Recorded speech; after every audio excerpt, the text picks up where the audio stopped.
Okay, so why do customers stop? They may want to leave because they want to spend their money on new things. They may leave, they can't afford it. Or they may be lured away by competitors. When we know somebody's going to leave, what do? Well, we try to offer them incentives to stay. And you simulate usage. If you point them at the wrong customers, all you're doing is increasing your losses. See, if you're trying to simulate usage, if you're giving somebody a benefit and they're not going to pay, they're still not going to pay. And you've just increased the amount. Forced attrition is the opposite problem. It's when we tell the customer to leave, usually because they're not paying their bills.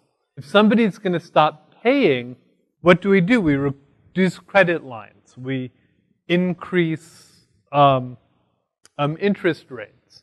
Once again, doing this prediction can be dangerous because if you do it wrong, you may scare your good customers away.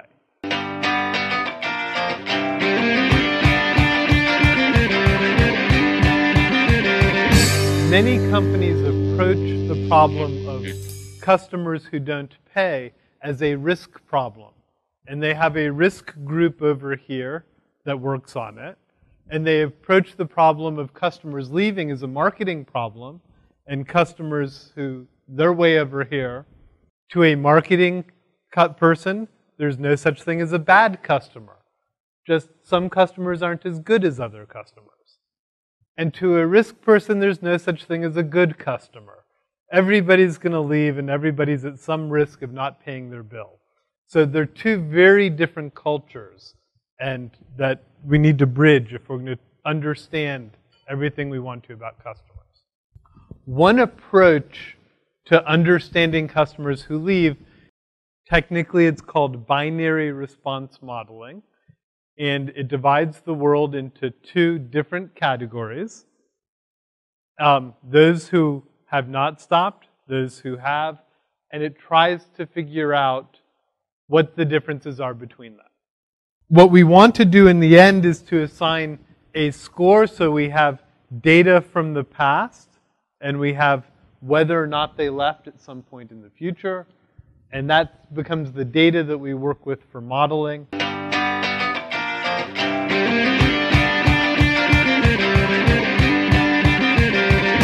Understanding customers who stop is more than just churn modeling. And a very important question for some types of customers are how many customers are going to stop in the future, or how many customers are we going to have in the future?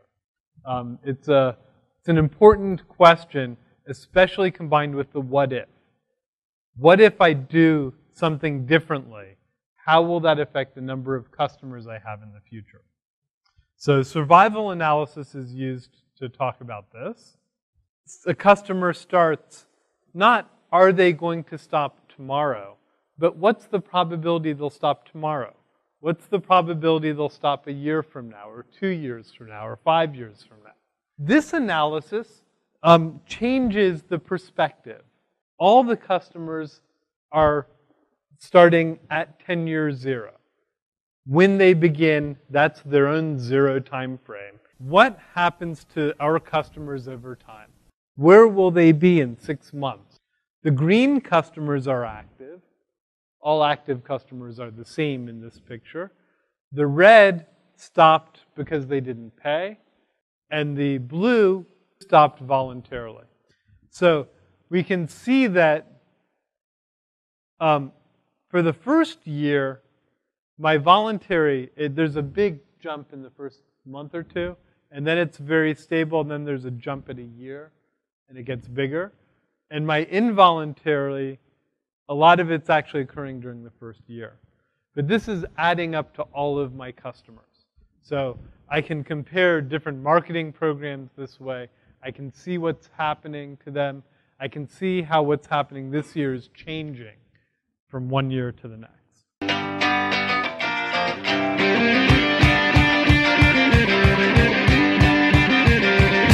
Forecasting is a very similar idea, but it's a bit more complicated.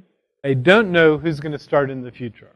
A forecasting system is often bringing together information from budget forecasts along with the existing customer base. So combining what we know in marketing and what we know in finance. That's what I wanted to say about understanding customers who stop. That there's churn modeling. That's a very important part of it, particularly for focusing on particular retention efforts, specific retention efforts. But there's also another component, survival modeling, of understanding how long customers will be around, of quantifying what will happen, and ultimately turning it into forecasts that unify various different groups inside a company. So.